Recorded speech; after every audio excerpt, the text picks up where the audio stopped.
This is the West Michigan Sports Show, presented by Dasos Digital. Now, here's your host, Brandon Wirth.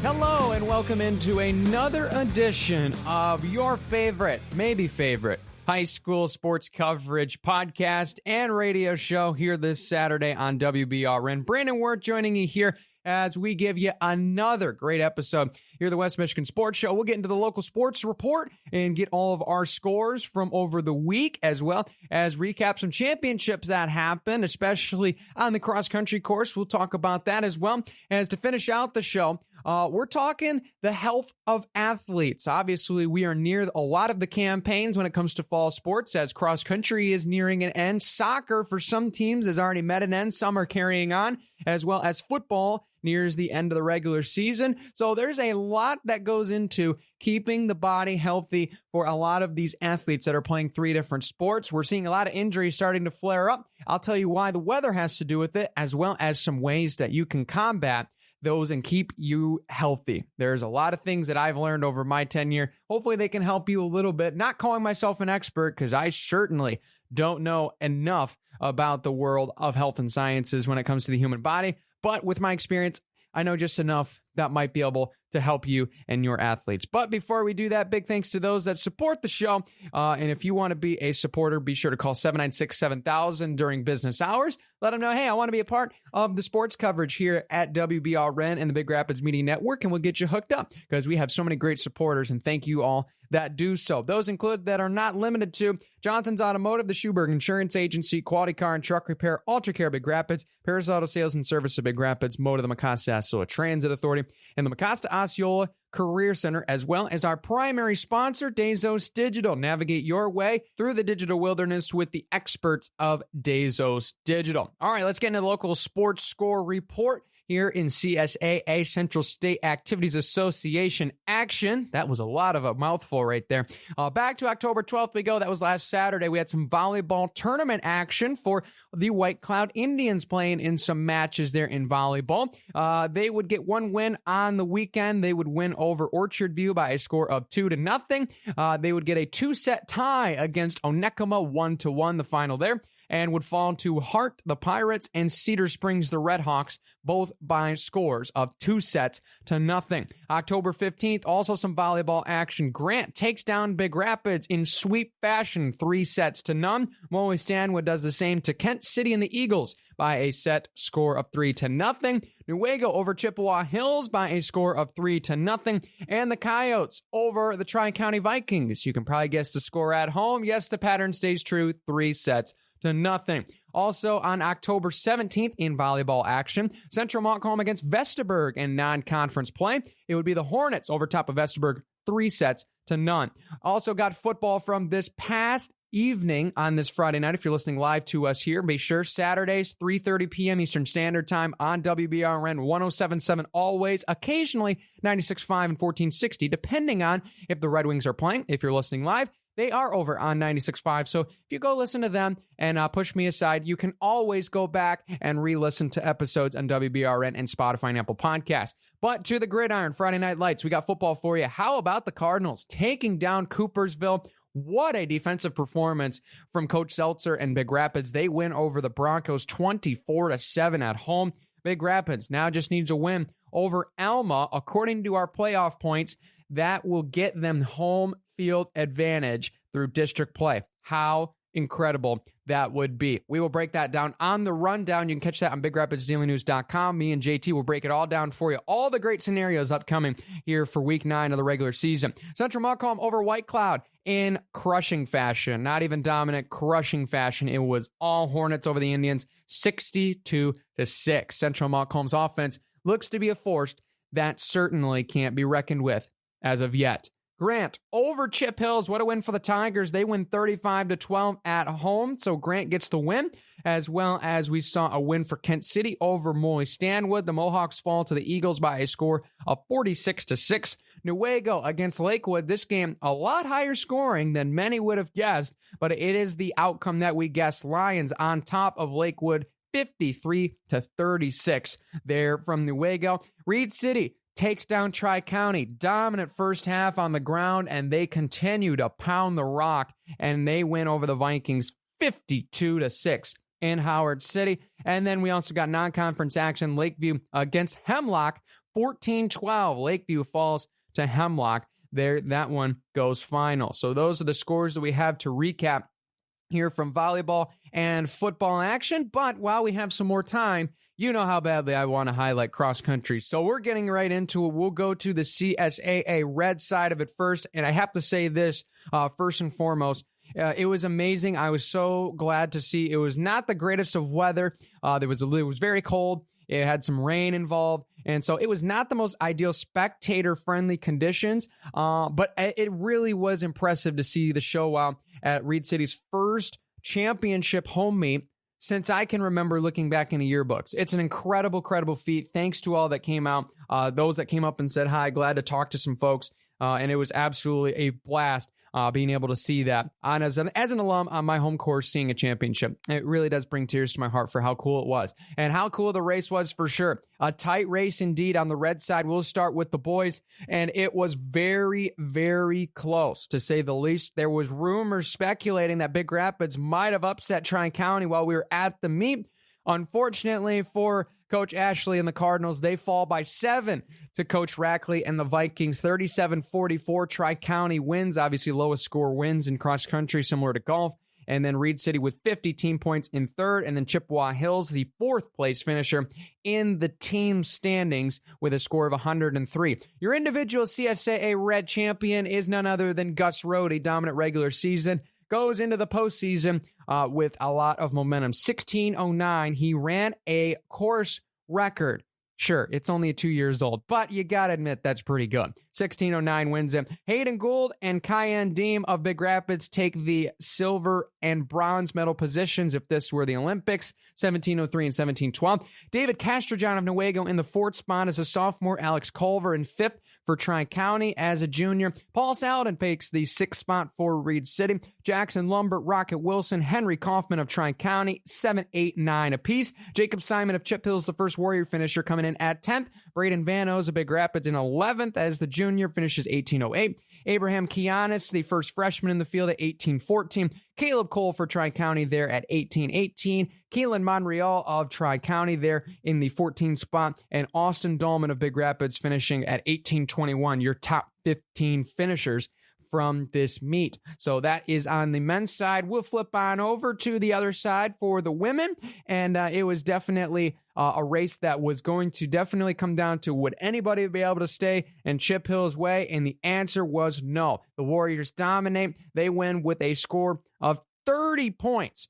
On next coming in Reed City in second with 60, Tri-County at 85, Newaygo at 87. The Ryans were close to the Vikings, but they hold them off for the third spot. And Big Rapids coming in as the fifth team finisher in the standings at 100 points. Laura Castrojohn of Newaygo is your individual Red Division champion. Congratulations to her. Dory Simon of Chippewa Hills, the very talented freshman, finishing in second. Quinn Hatfield goes in third for Chip Hills in the bronze medal spot.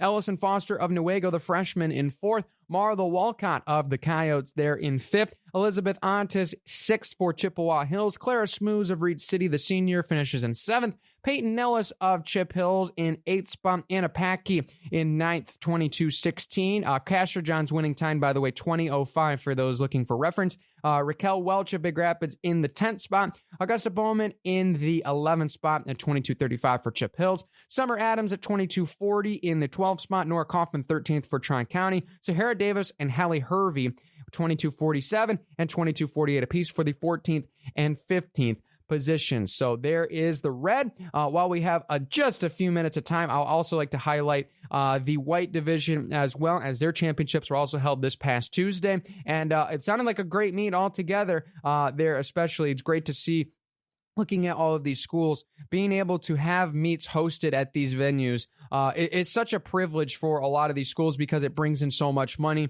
and we certainly get to see some good cross country, to say the least, while we're there. So White Cloud obviously hosting this one. Getting into the team scores real quick, we got Central Montcalm as your champion with 24 points. White Cloud with 48 points in second. Kent City in third with 73. Battle for fourth is won by Lakeview over Morley Stand with 101. to 103. Gage Hoffman is your individual champion for Central Montcalm, with Colson Cruzan and Silas Wilson of White Cloud and Central Montcalm in second and third. Kyler Fertig of Central Montcalm in fourth. Hoffman's time 16:22, and reference Cooper Tiffany for Lakeview at 18:04. There for your top five. Caleb Canning in sixth for White Cloud at 18:04, and Johnny Coaston round out your top seven with Central Montcalm at 18:21. Over there on the women's side, saw a very similar race, but with the same champion, Central Montcalm, 26 points. Kent City finishes in second with 53, and Lakeview in at 57 points. Kaya Hoffman, your individual champion at 18:26. The talented senior from Central Montcalm is your champion. Lila Volkers of Kent City right behind in second, and then Cameron Soliday, the sophomore out of Lakeview, in third. Ashley Chapanis of Central Montcalm in fourth. Eliana Max in fifth for Kent City, as well as Grace Coaston and Andrea Ralston of the Hornets finishing in the sixth and seventh spots, respectively. So there's your champions in cross country. Glad to highlight them. And we'll also get to break down, once we get through all the regional rounds, we'll get to breaking down boys soccer, as well as we'll get into postseason prep for football, as well as volleyball coming up very soon. But we'll take a break. When we come back, injury talk. We'll break it down, what you can do to keep yourself healthy throughout the months of October and November. It's a hard thing to do, but I'll give you some tips after this here on WBRN. At Dazos Digital, we're your guides through the digital wilderness, helping small businesses thrive amidst the complexities of the online world. Just like a forest ecosystem, the digital landscape can be vast and daunting, but with our expertise, we navigate through it, crafting tailored marketing and advertising strategies that resonate with your audience and drive tangible results. With a focus on precision and efficiency, we empower businesses to harness their full potential on digital platforms, ensuring growth and success in today's competitive market. Want more? Find out more at DazosDigital.com. Welcome back here to the West Michigan Sports Show, presented by our great friends at Dazos Digital. You can find out more information at DazosDigital.com. We return to go to a talk about the health of student athletes. This is one that is very important this late in the year, and I think it needs to be addressed when it comes to the safety and the health that comes with our athletes. And this topic, for those wondering, came especially from last night's football game on Friday night, as me and my partner, Mark Holcomb, we went over to Howard City to take the radio call for Tri-County and Reed City. Very fun matchup when it comes to the teams on paper. It was a lopsided result in favor of Reed City, which obviously, as Reed City fans, certainly love to see, but the game itself was very, very difficult to watch. And many people are like, wow, Reed City was scoring and you were really not happy with watching the game. Here's why. Tri-County is an incredible team with some amazing athletes that are fun to watch on the field, watching a lot of preseason, watching some of them from last year that were coming back. You're anticipating breakout years. That team is banged up. They lost a lot of guys. Me and Mark actually talked to a couple of the parents, and they were very just overall just flabbergasted is the only word that comes to mind to describe the amount of injuries that they've dealt with this season. It is a tough thing to see if you're a Tri-County Viking fan. It's really a really unfortunate thing to see this late in the season, such a talented team now having to even pull up some JV players just to have a contest. It is very unfortunate to see that for such a talented team that Coach Butler has. But I think especially it goes to show that this is not just a problem that Tri-County is facing later in the season. Guys get banged up a lot easier. And it's kind of weird to think about it, but when it comes down to it, the number one thing that I can't stress more with a lot of these injuries is because later in the year, athletes, don't worry, myself was included on this. I got caught a couple times with this. Warm-ups become less and less important, and that is something that needs to be stressed more. You should warm up theoretically. I say theoretically, and I'll explain why. You should warm up more in the colder weather than you should in an actual summer or very early fall, you know, the typical Michigan early fall when, it's not 50, it's 85 degrees. Everybody in Michigan knows what I'm talking about. But you have to have more emphasis on warm-up. I say theoretically to circle back because when it comes to being out in the cold weather, number one priority is keeping your body warm. So if you need to take 5 extra minutes into the locker room with a space heater, get yourself warmed up before you physically exert, really kind of start those motions of stretching, get your calisthenics going, get your plyometrics flowing, trying to get those things moving. You need to make sure you're warm before you do that, because if you go into those cold, you're going to be very much in pain after the game is over, and you're going to be very sore and very tired. Lactic is going to kick in a lot faster in the colder temperatures like that, so you have to be very careful, right? And so that's a number one thing that I've seen with those things. So I want to make sure to emphasize, as we're talking about some ways that you can avoid those late season injuries and kind of combat those ahead of time. Number one, be sure that you put an emphasis on the warm-up. You go through the motions all year long, and I'm included in this too when it comes to the worlds of high school and collegiate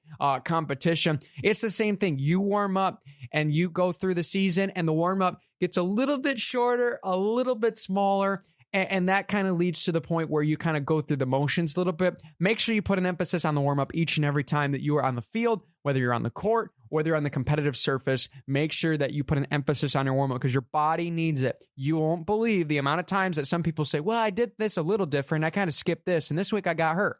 It's amazing how many times people say that. It's because your body is used to a routine. It has a cycle, and it needs to stick to the cycle. That's how you compete at your best, and that's how you get the job done. So make sure that you do not skip the warm-up. You have to get your muscles warmed up. You have to be able to be in the situation where your body is physically ready to go into that environment and be able to stand tall. The number two thing, especially on this list, and I think this one goes without saying, is rest. It might seem, that's a cop-out answer, but trust me, the results that are on this are incredible, right? It's physically demanding. Sport is. You have to be able to have enough energy to get there.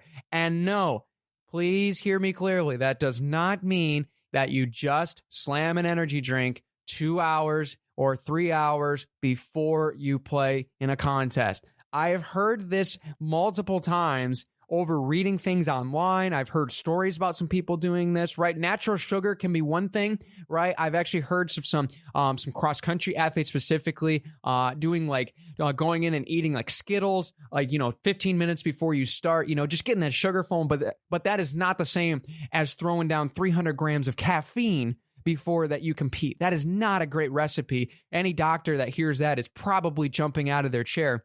I would love to hear their thoughts on it. Maybe we can have a doctor on the show.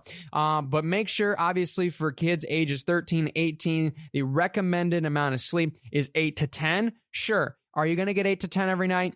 No.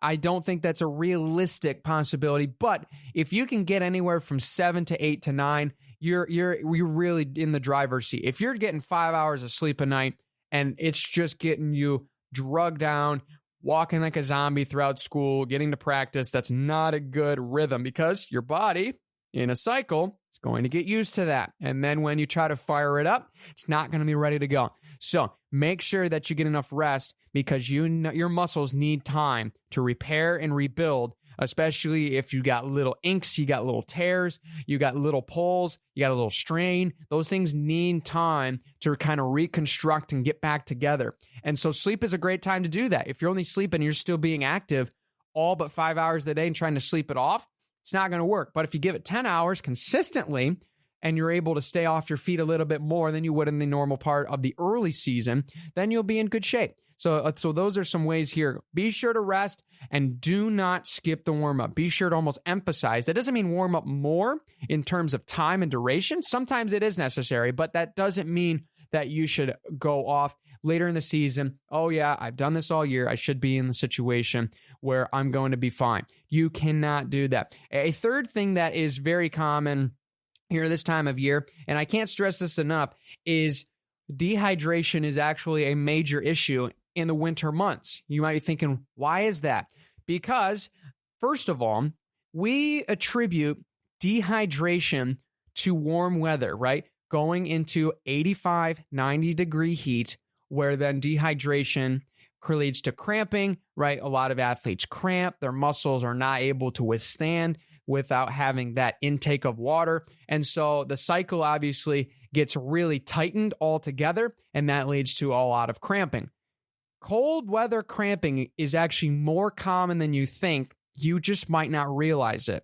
So when it comes to cold weather cramping, It comes from the same type of situation where you have an athlete, for example, it doesn't matter what sport they are in, where they are not necessarily drinking as much water. Many people do not think that you can get cramps in cold weather. They believe that is not possible. It is attributed to temperature. That is false. It comes down to dehydration and not getting enough water, right? And so a lot of the times you see, and I've actually looked up some different stats on this and some different things why this happens, right? Dehydration, you do not sweat as much in the winter because of the fact that it is colder outside, right? It is harder to exert sweat as far as in the cold weather visibly. And so you obviously will still feel it if you're running outside as opposed to in the summertime, in the winter. You'll see that cold weather can cause blood vessels to constrict, so it reduces blood flow to the muscles. So that still leads to some cramping and those type of situations. And so, and I think one thing that's also very interesting, I think it really goes to show the cold weather, as we talked about in the warm-up, the less that you warm up, and the more you go cold turkey, your muscles are going to tighten up. That is one prominent reason that it gets to cramping. Yes, does that mean you should drink much water? Yes, absolutely. But you have to make sure you warm up with that too. So just because it's not 75, 85, 95 degrees outside does not mean you are free from cramping.